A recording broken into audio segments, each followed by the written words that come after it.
We are back with, at least I believe we are. Yes, I believe we are. We do have Paul back. We did have that minor glitch where he dropped off the line, but Paul, I think you're still there, aren't you? We're back?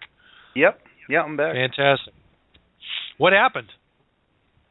I stepped on this old-fashioned phone cord shoved into the coupling that I had on the floor that I'm not used to having to experience when I'm on the phone. A good old-fashioned, old-school oops. Oh, come on. You must have grown up with those phones. You're not, I mean, you're not that old, but geez, they haven't been out of style for that long, have they? I haven't. I put it this way. The phone I'm using, when I got into the infomercial business in 1999, that's the phone I'm using. It's got it was my first phone. It has the big base at the bottom, the big 2-pound handset with the cord attached to it, and then that's going into some couplings around the corner through the door and into the modem. Yeah, I haven't done this in, God, probably 12 years. Well, I did it last time we spoke back in March or April, and then that was it. Isn't it amazing that there is a group of people now, a generation of people coming up that will have no clue as to what a landline is? No clue. Remember when you would give your number to a girl and then you would sit by the phone for months waiting for it to call? I never even got to the part of being able to give the number out, never mind the waiting for months part. You know how many times I ran home and called, what was that, 876-5309 number? Oh, my God. Hey, I used to be so lonely, I used to call for the time and temperature. Just to have somebody to talk to or to listen to. I don't remember information directory assistance? Yep. Absolutely. Oh my God. Well, how about even before you could actually call the operator and get a phone number? Now you call them, they get all pissed off. Like, yeah, what are you calling? I remember growing up, my buddy had one of those really old rotary phones with the black handle on top, and I would sit on a milk crate and dial my mom to come pick me up, and oh yeah. There's actually, I can remember, I'm old enough to remember when they used to still use the prefix. Now, I grew up in Walpole, so our prefix was Montrose 8 2792. And I can remember hearing my mother on the phone as a kid calling the pharmacy or something else and having to give the number back. Yeah, it's Montrose 8 2792. I'm thinking, wow, what is this, the 40s? Even when you could pick up the phone and spy on someone's phone call, that doesn't happen anymore. Party lines. Yeah. Yeah, those were funny. Those were very fun. How about when you used to call, and now I guess this was a regional thing because I've talked to people down here in New York and they never had it, but I don't know if you remember, Paul, as a kid, if you called your own phone, yes, folks, we're going to get to the mastermind meeting, I promise. Just give us a chance to reminisce a little bit. You used to, you would call your own number and you would get a busy signal. Well, if you let that busy signal keep going for a while, you would get this god-awful noise that sounded, and as a matter of fact, I think I've heard this a couple of times in old Hitchcock movies. The noise would go to, yeah. It's really creepy. Can't do that anymore. Now you call your own number. You can leave yourself a message. Yeah, it's cool though. I'm a fan of these. I love my iPhone. You can just hit the button, tell it to do whatever you want, and it does it. It's cool. Well, technology is a funny thing because it's always can always either be used for the best intentions or the worst intentions. You have a government that uses it for the worst intentions. However, you have something like Blog Talk Radio where we can sit here at night and we can talk and we can bring on a guest like Paul, and we are not beholden to any idiotic sponsors. We do what we want when we want. We talk about what we want, and it's still radio, and people can still enjoy it and still listen to it. And anywhere in the world too. Yeah, exactly. All the boundaries are gone. Yeah. Yep. So technology definitely has its advantages.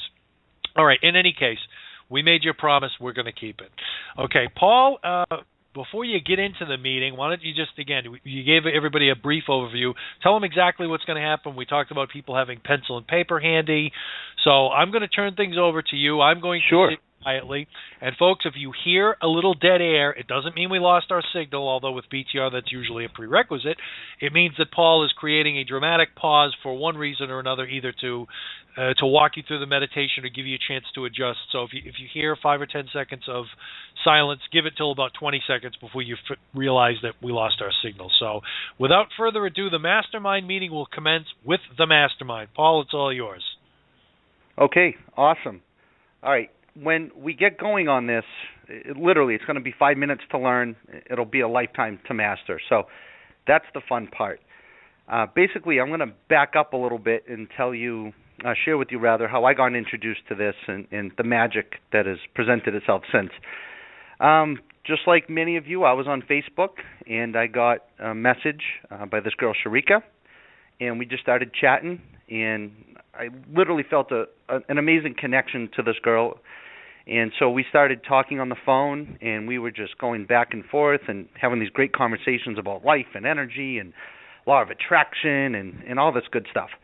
And then she's the one who actually said, I want to do a mastermind meeting with you. And I've heard about the mastermind a lot previously, but I really didn't know how to engage in one. And she sent me some information on it, a little outline, and her and I would start doing these mastermind calls. We would set our intention, we would affirm to each other, and we would do these meetings, 5-10 minutes every couple of weeks. And as soon as we hung up the phone, things started shifting and moving instantly for the both of us. So then we would talk about, oh my God, this happened, that happened, you'll never believe this person reached out, well, I experienced this, and it was just going back and forth constantly about all this amazing good. So then a few weeks would go by, and we would do another mastermind call. And again, instantaneous results, mind-blowing stuff, this, that, and the other thing. And neither one of us really processed it. We were just kind of enjoying the experience. So then I started rereading Napoleon Hill's books, and a chapter caught my attention where he talked about the mastermind and how to apply it. And he actually called it his counsel. So then I shared that with Sharika, and then we started applying these other elements of the mastermind call that we were doing, and everything expanded infinitely faster. So then we were more blown away with this stuff. So what I want to share with you guys is we're actually going to have a mastermind call right now. And if you're listening to this audio, the show, after it's recorded, you can still take part in this mastermind meeting because time and space doesn't exist, so it doesn't matter when you're listening to it. Okay? Now, so a big shout out to Sharika for opening me up to this, showing me that it's real, and experiencing this greatness with me. So big thank you to Sharika. Absolutely. Like I said, this formula that we're going to apply, it's not my information, and this was defined by Napoleon Hill. And he's the fellow who wrote Think and Grow Rich, The Laws of Success in 16 Lessons, and a bunch of other books at the turn of the century. I'm sure most of you know who he is. And this is in his books, and 99% of us who read it miss it because it would be considered that advanced stuff. So if you haven't mastered the basics, then this doesn't make any sense. Like I said, this didn't click in for me for over 15 years until Sharika and I started connecting. And so what is a real mastermind? Well, number one, it is not a board meeting. It's not a group of people who get together to discuss solving business problems or how to increase business. That is not a mastermind. And many people think that a mastermind is a meeting with others so other people can help them achieve all their goals and dreams. That's not true either. And most people come from a place of greed, and I mean that as nicely as I can, when it comes to a mastermind meeting where the meeting, it's all about them. I want this, and I want that, and I want it now, and I want. Again, that is not truly how you have a successful mastermind meeting. Now, a correct mastermind meeting is when you are with other like-minded people and beings. who are interested in assisting each other in achieving their goals and dreams as well. So collectively, it's a unified group of support. That's extremely important. So the key is that everyone who's part of a mastermind, everybody desires success for each other. That way, everyone is giving positive energy to the group collectively. So that should be a couple little aha moments for some of you right there. Now, who can you invite into a mastermind? Now, this is the cool part, okay? You can invite anyone that's past or present, alive or not. And how would you bring them into your mastermind meeting? Folks, all you need to do is ask. Ask yourself in your mind and invite them in. So, a key to this is a mastermind can be made up of any energy, whether it's physical or non-physical. And other people do not have to be physically present. You can do it all in your mind. There is an advantage to having someone with you who shares the same goals and dreams of support, but it's not required. That's just another way to experience a mastermind. And keep in mind, this is not me saying this, what we're going to do. This is right out of the books by Napoleon Hill. Now, once you apply this and we do this call, some of you are going to see just how profound and miraculous this is going to be for you. Okay? So now we're going to do this right now over the year, and we're going to do it live. So like I mentioned, if you're listening to the audio after it was recorded, it doesn't matter. You can still take part in this meeting with us and benefit. Like I said, time and space doesn't exist, so it doesn't matter when you're listening to it. Now, once we bring in these non-physical guests, I've chosen 3 for us. The first thing we're going to do is ask our guests how we can be of service to them. Now, do you see the balance? It's not only about what you or I want. We're going to start with how can we, collectively, our energy, be of service to them? How can our energy support them in their goals and dreams? Because just because you're physical or non-physical doesn't mean you don't have any goals and dreams, okay? And I will clarify what the most important aspect of this meeting is after we go through it. And Richard can ask me some questions and we'll clarify. So right now, let's invite in Napoleon Hill, Nikola Tesla. We all know who he is.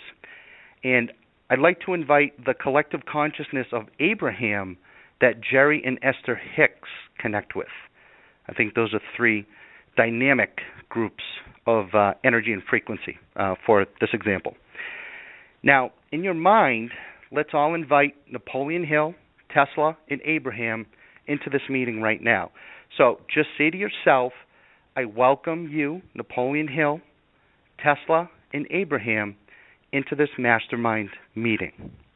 Okay, so just take a few seconds, and let's all just do that right now collectively.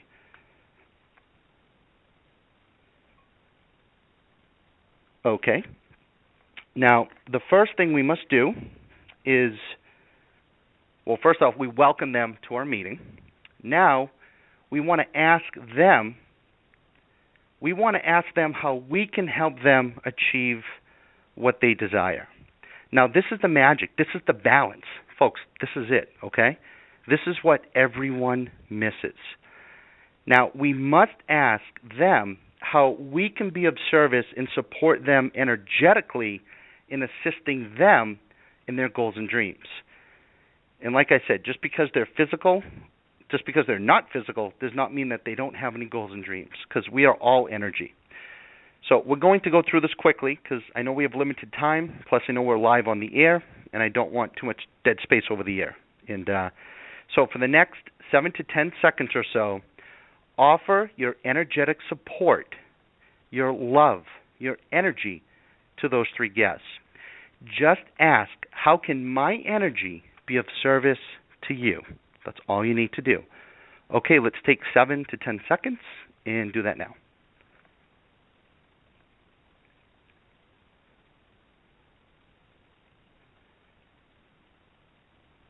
Okay, great. Now, let's take 7-10 seconds or so and ask our guest to assist us in achieving our goals and dreams. So this is an opportunity for all of you to send out your requests of desire, okay? So let's take 7 to 10 seconds, and let's do that right now.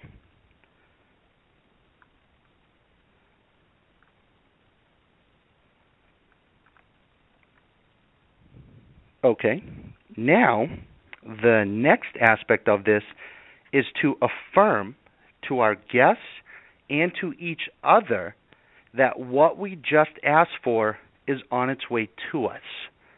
This is it. This just you're gonna like this, okay? So take 7 to 10 seconds and let's just affirm to each other and to the guests on the call that what we just asked for is on its way to us.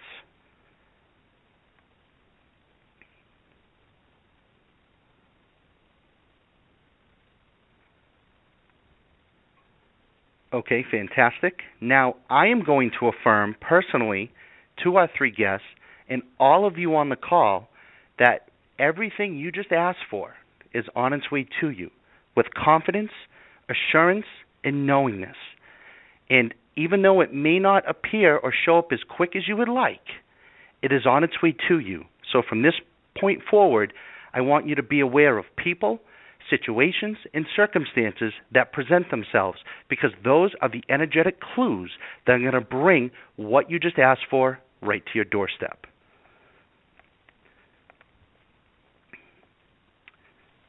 That's it. Meeting adjourned. And it's really that simple. So now we can clarify and kind of break that down with the questions that you may have. Okay. Well, I actually didn't know it goes that quickly. I mean, when we had talked about it, because again, you always have like a prerequisite in your head of how you think things are going to be or how they're going to go. So I had this feeling that it was going to go, 15 or 20 minutes. It was going to be very involved and stuff, but had no idea it was this quick and this easy to do. And it's always pretty much the same setup with no matter who you want to meet with. What you just did is basically the way, I don't want to say the only way, but the way to go about it. It's very simple. And is there anything that well, let's put it this way: is there a way to do it wrong? No, there's no way to do it wrong. If you come at it from a spiteful or greedy or ego-driven standpoint, you will still attract what you want. I mean, obviously, energetically, you'll feel empty, or the people, the situations, or the circumstances that bring it to you will be very non-desirable. So I'm pulling from the other side of the scale of love, anticipation, knowingness, and success for others. But you can pull from whatever side you want. I'm not gonna explain the other side because that's just that's not where I come from.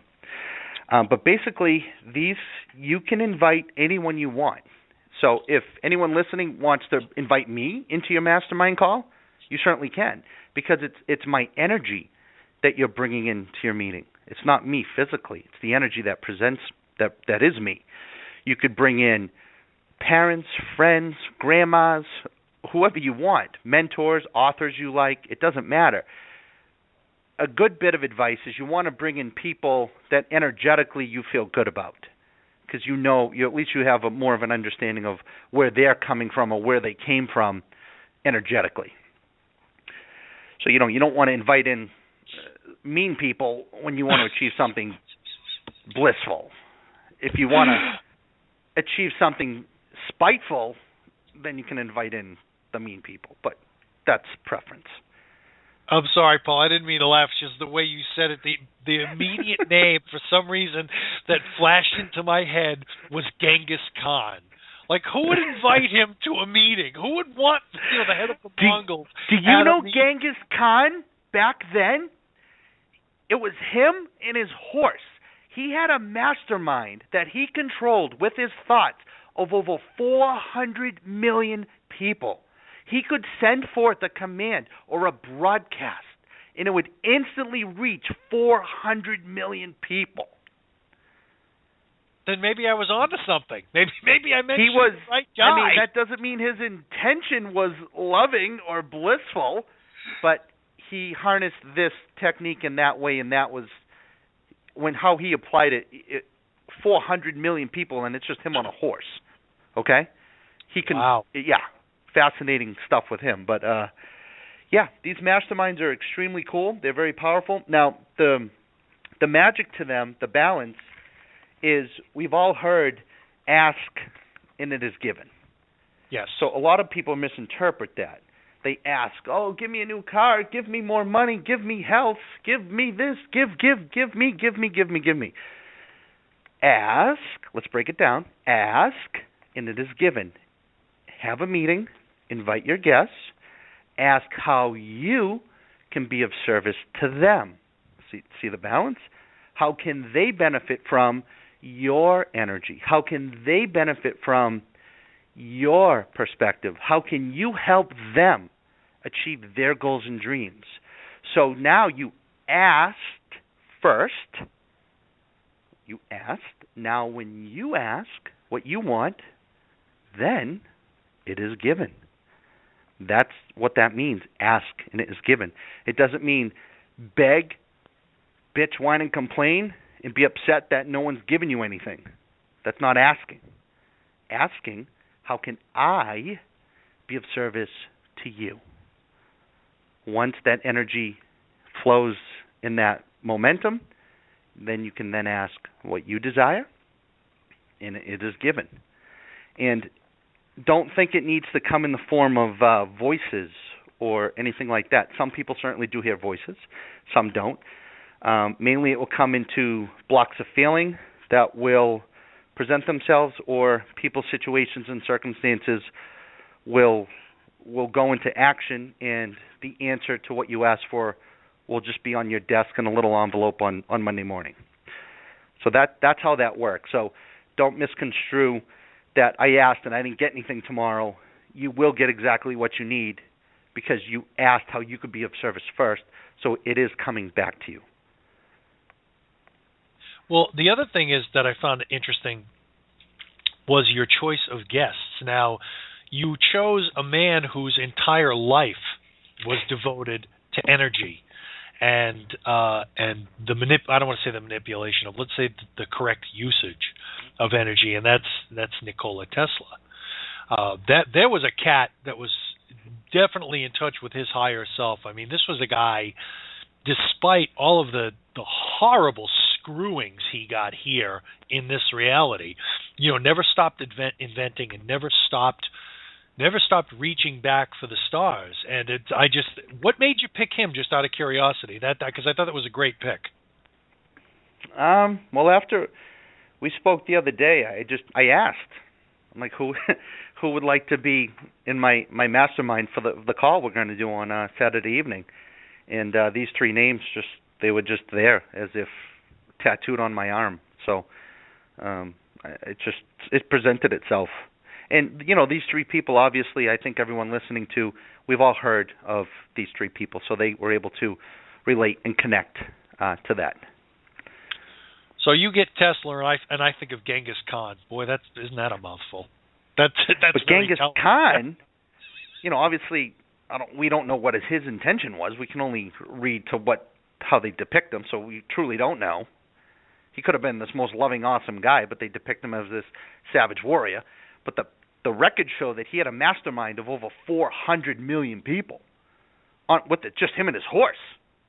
So this stuff isn't made up. This is real. It's miraculous, and it's amazing when you start applying it. And anyone, you can have 5 meetings a day. You can have one a month. They can last 20 minutes. There's no golden rule. Basically, you think of who you want to bring into your call. You want to bring in Oprah. You want to bring in David Letterman. Whoever is special to you. It doesn't matter. There's no right and wrong. And you can just invite these people in. But the key is, ask how you can be of service to them. That is it. That is it. How can you be of service to them? Then you set forth what you want or your desires, or your intentions, meeting adjourned. And just live. And you'll see things that will pop up. And they're going to pop up in the form of people, situations, and circumstances. Those are the three things you want to be aware of.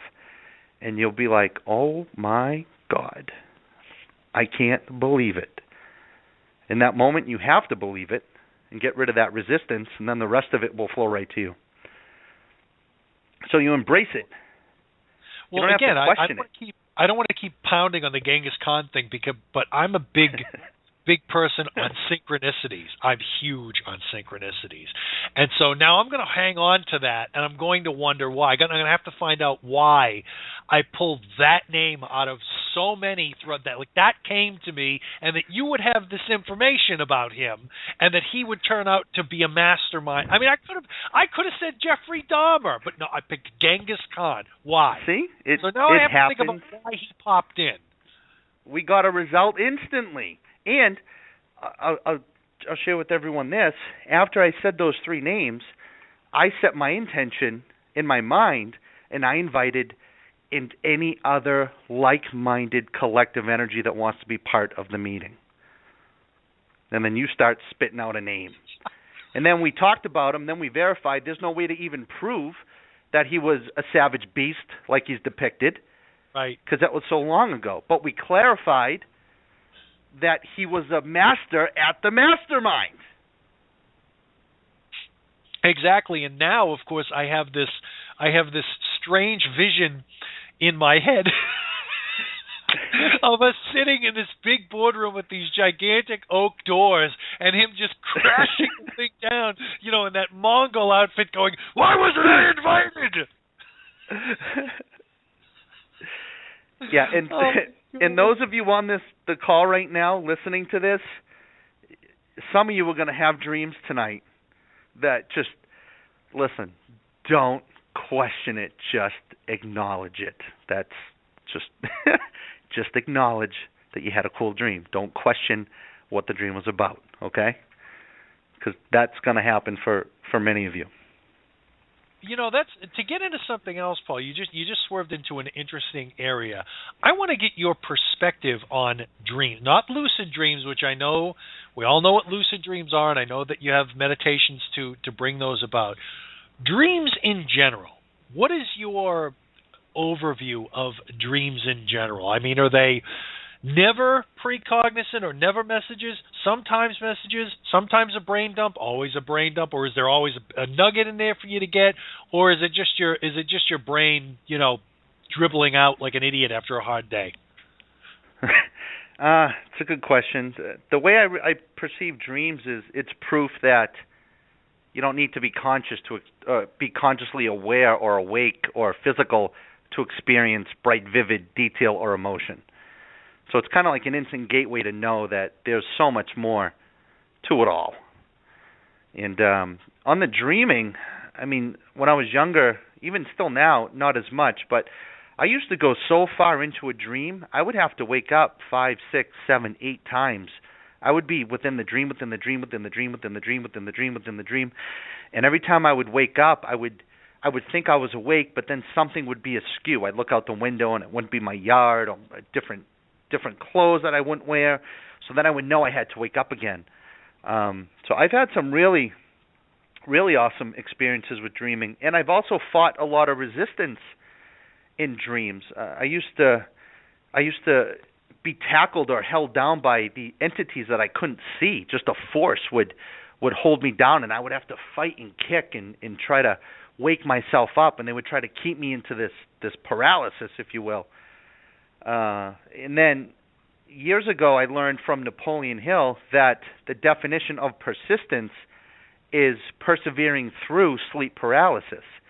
That's what persistence means. We equate it as you got to keep hammering the nail into the wood to achieve and to persevere and all that stuff. But the true definition of persistence is overcoming yourself in that subconscious state or wherever you are and fighting free.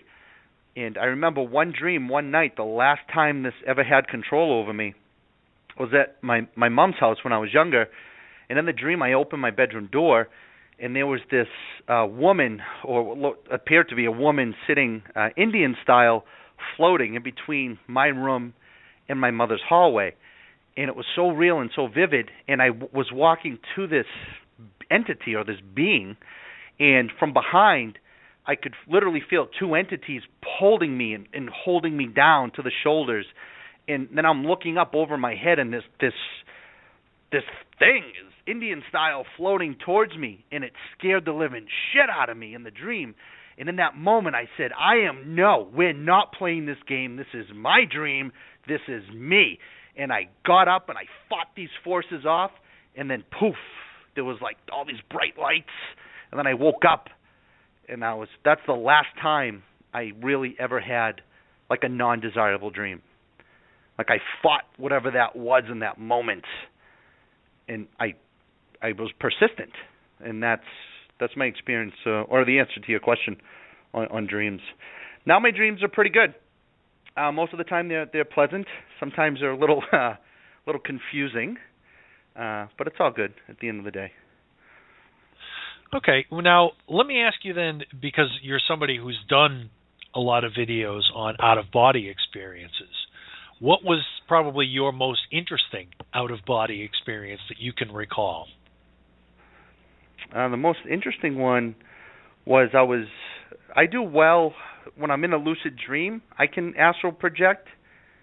That's really my sweet spot. And I was in a dream, and then there was cliffs around, and I became aware in the dream. And I like to run and jump off of things. That's what I like to do in my dreams. And I ran and I jumped, and I didn't fall. And I started looking around, and I was in this serene landscape. I'm like, wow, cool, I'm lucid dreaming. Let's astral project. So then I thought of a bed, and bam, this canopy bed just appeared. And I went over to it, I laid down in the bed, and I made the decision to astral project. And then I started shaking and vibrating. I started hearing these cracks and all this light, and bam, I was out of myself, looking down at myself in the bed. And man, I just had some fun. I flew up to this valley, and then I saw, I believe it was some girl I knew, and then there was a Jeep or a vehicle, and we hopped in that, and we were like off-roading, and every time we go over a bump, we would kind of soar over stuff like Super Mario does in the video games, and it was really cool. But I myself, I've really, in that dream state, I've never really met the one or the being or the shadow or the wisdom. I download my information differently, more of blocks of feelings when I'm driving my truck or I'm at the supermarket. Things hit me just when I'm living.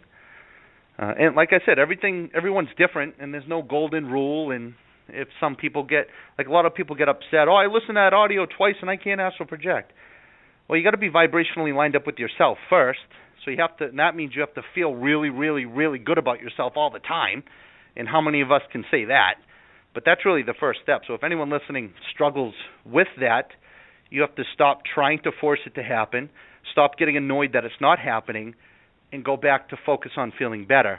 And then when you least expect it, you'll experience it. And you'll experience it when you're vibrationally lined up with yourself in that moment, whether you're, sleeping or not. Well, you raise an interesting point, and this is something that you talk about a sweet spot. I'm very good at flipping a lucid dream into an OBE, and what happens is, and I find it interesting that you talked about that you created a bed, and then you went and lied down on it to go through the whole process. I do something slightly different. When I become aware in a dream and I know that I'm lucid, the first thing I do is whatever I'm doing, whatever stupid dreamscape thing I'm caught in, I go, okay, stop, fall. And what I do is I let myself fall backwards, because that is not only the best way out or the quickest way out, but it's also a great reality check, because my response is always, okay, I'm either going to fall out of my body or I'm going to crack my skull. So I'm going to know either way real fast where I'm at. And what happens is, and what's funny is, you have that secondary separation. In other words, you're already out of your body because you're lucid dreaming, but you have that second exit where even though you're already out, in your dream, you actually leave your body again. So what happens is when I do the whole falling backwards thing, instead of falling down, I actually fall like a feather, very slowly, and then I find myself on the ground in whatever dreamscape I'm in, and I go, cool, I'm out, and I'm off and running. But that's an interesting concept. I may try that, the whole creating a bed and getting up from there. I thought that was very cool. But I have to say, of all of the things, isn't it just awesome to be able to get up and like walk through solid objects? See, that's what you talk about. You like to run and jump on things. I can't tell you how many OBEs I've blown. And I have a very specific place to go and very specific people to see when I get out. And I can't tell you how many of them I've blown because I get hung up on the whole, look at this, I can put my hand through the door. This is just so cool. And I blow all my energy playing games with the door frame. And before I know it, all the energy is gone. I sucked it all up playing with the door frame and whoop, back in the body. Sorry, dummy, you blew it. Yeah, there's no golden rule to any of this stuff, and I think a lot of people have too much false expectation, or they try too hard, or they try to emulate or copy someone else's experience, and that's absolutely what you don't want to do. You just want to focus on you, and it doesn't matter. You'll never think about how you're going to do it until you experience it. Now, once you experience it, then you'll have more clarity. Then you can kind of hone in on other things next time you're in a similar state and make new decisions and then experiment that way. Well, I've been having, now let me ask your opinion on this.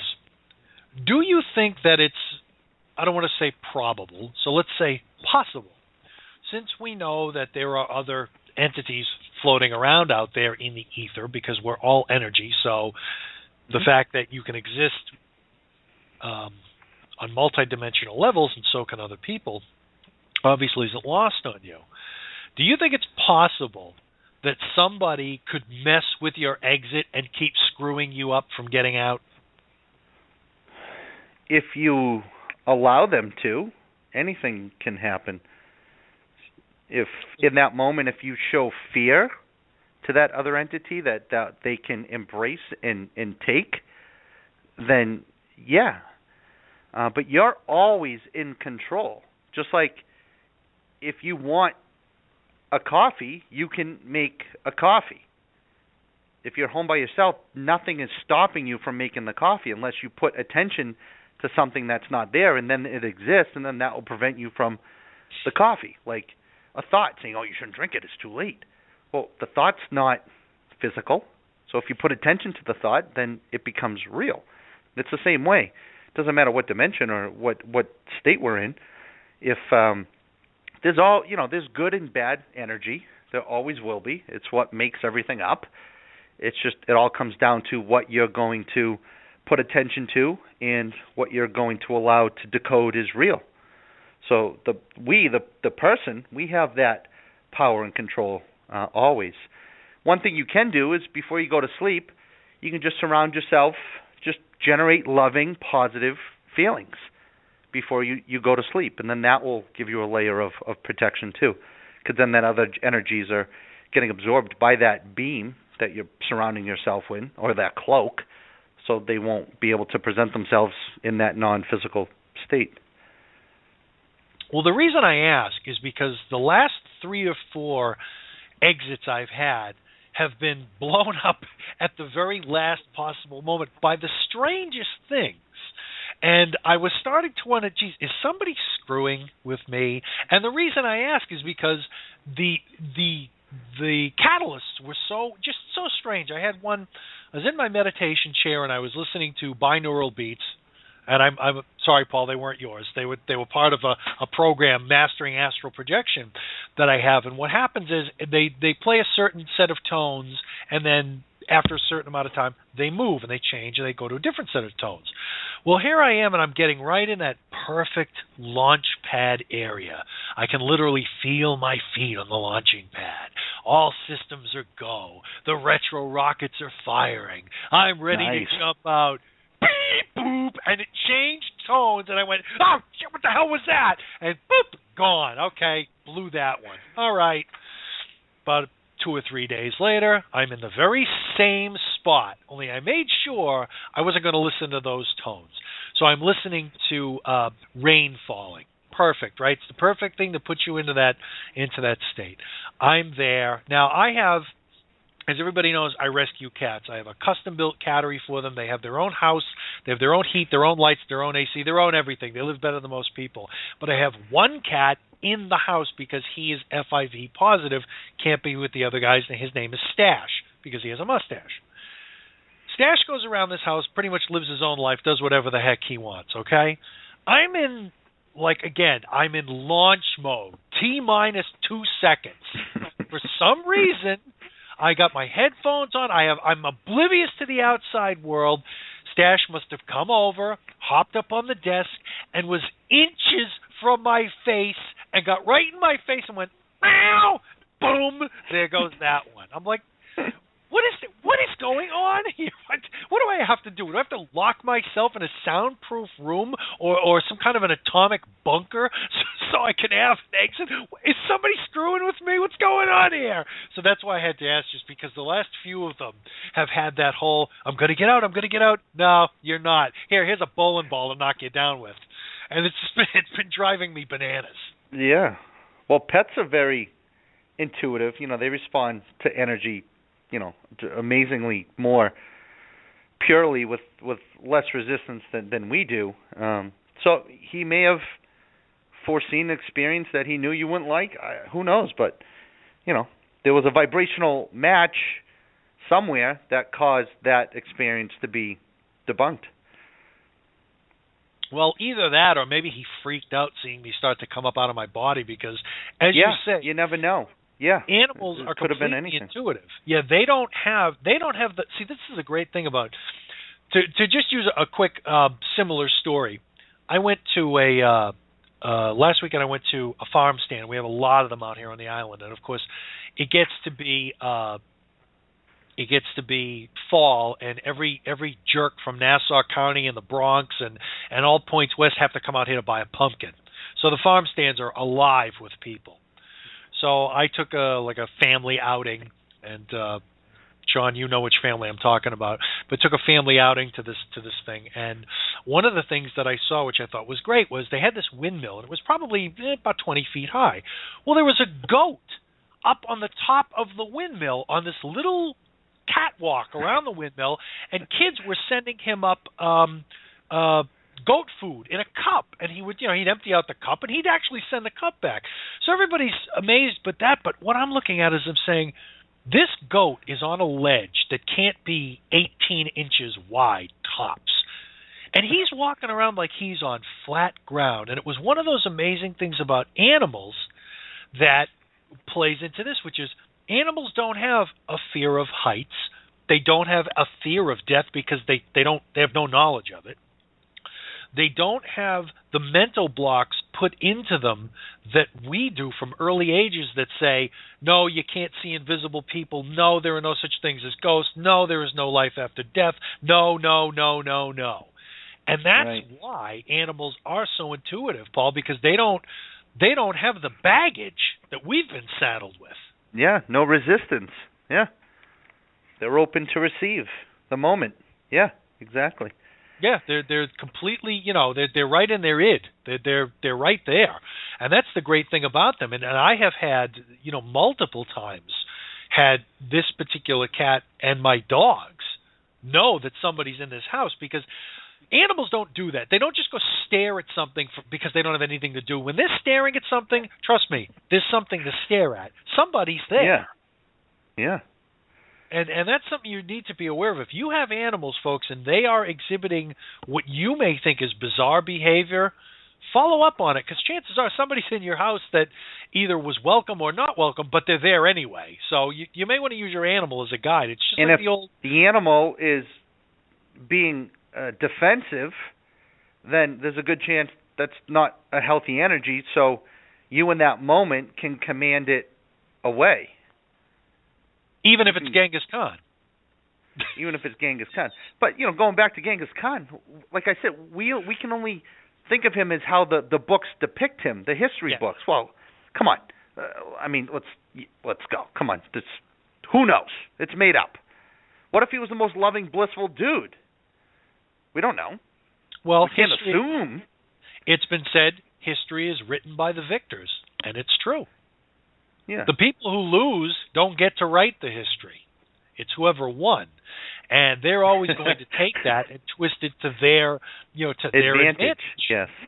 It's like, and again, I'm not going to turn this, and we've got 10 minutes left, so I'm not going to turn this into a let's bash organized religion show, folks. But let's face it, we have now being faced with evidence, huge evidence, that none of this biblical garbage is true.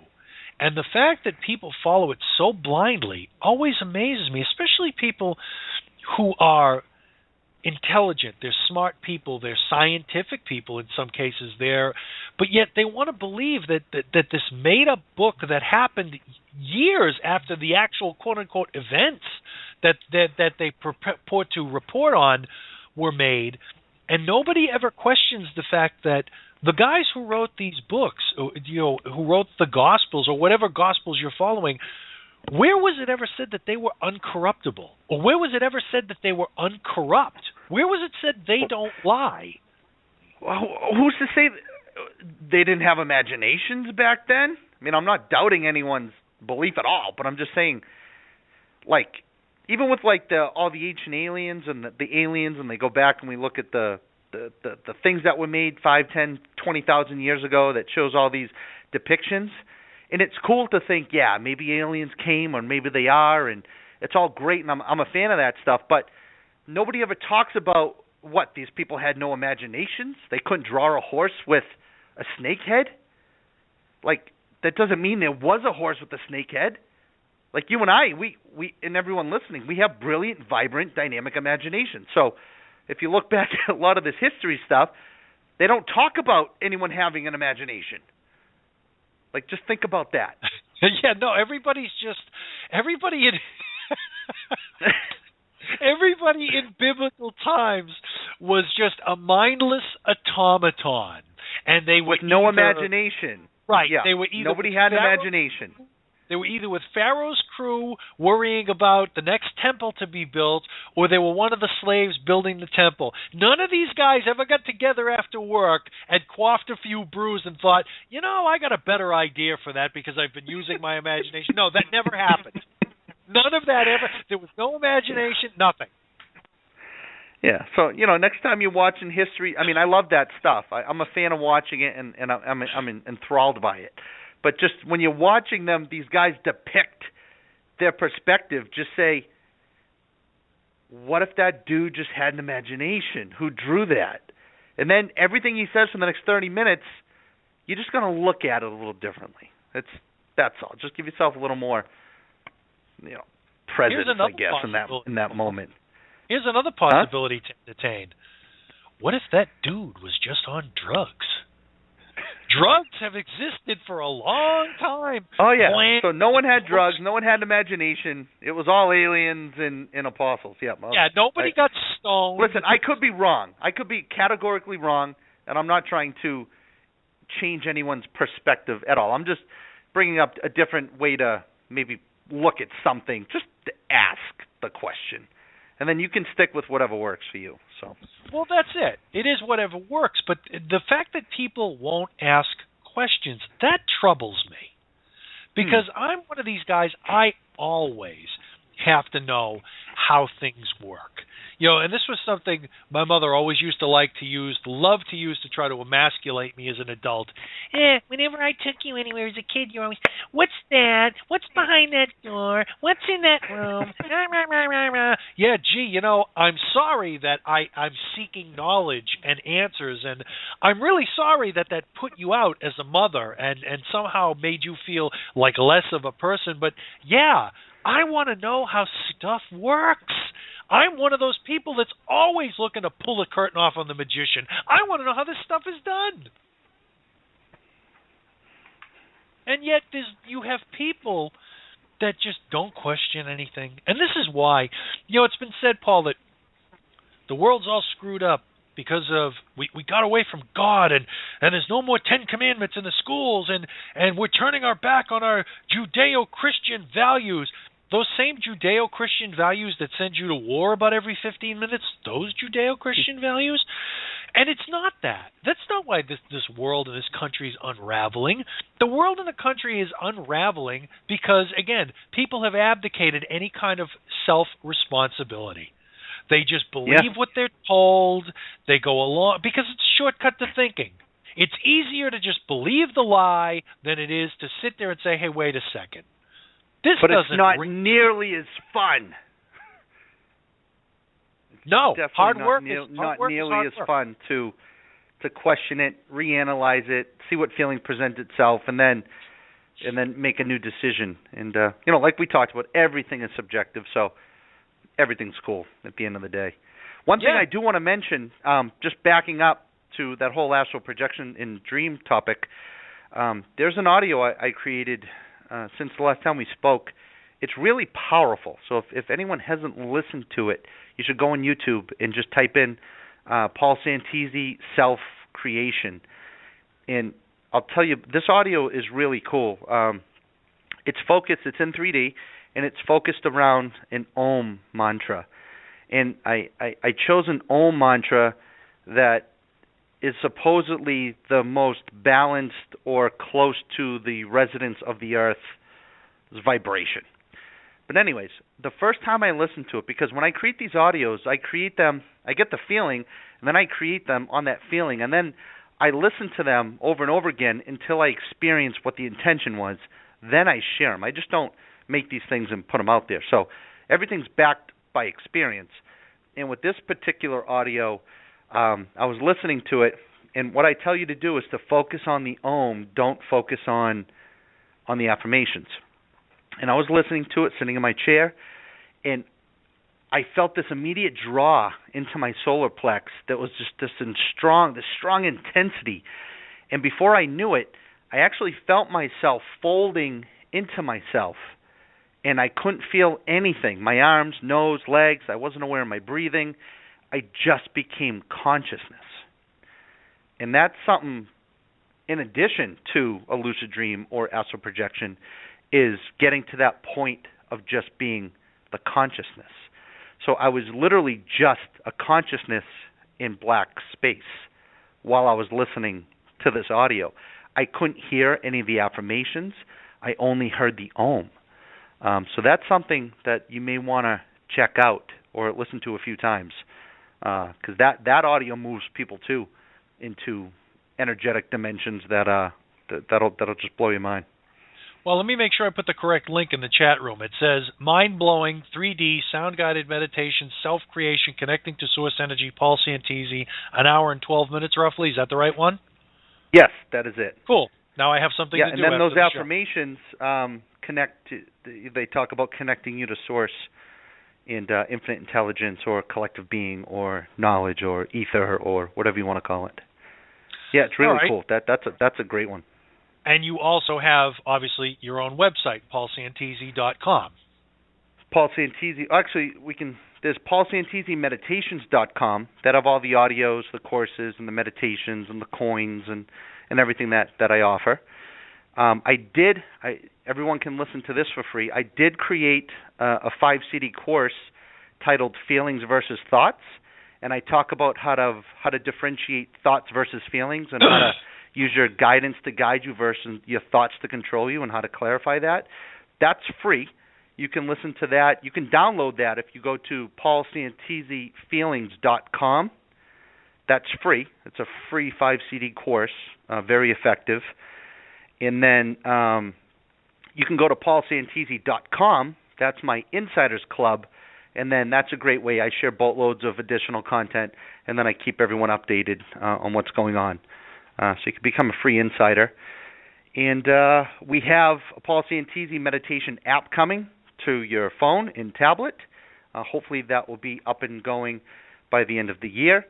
There's also Paul Santisi Music Mastermind app coming with hundreds and if not thousands of pure positive feel-good music by artists that reached out to me.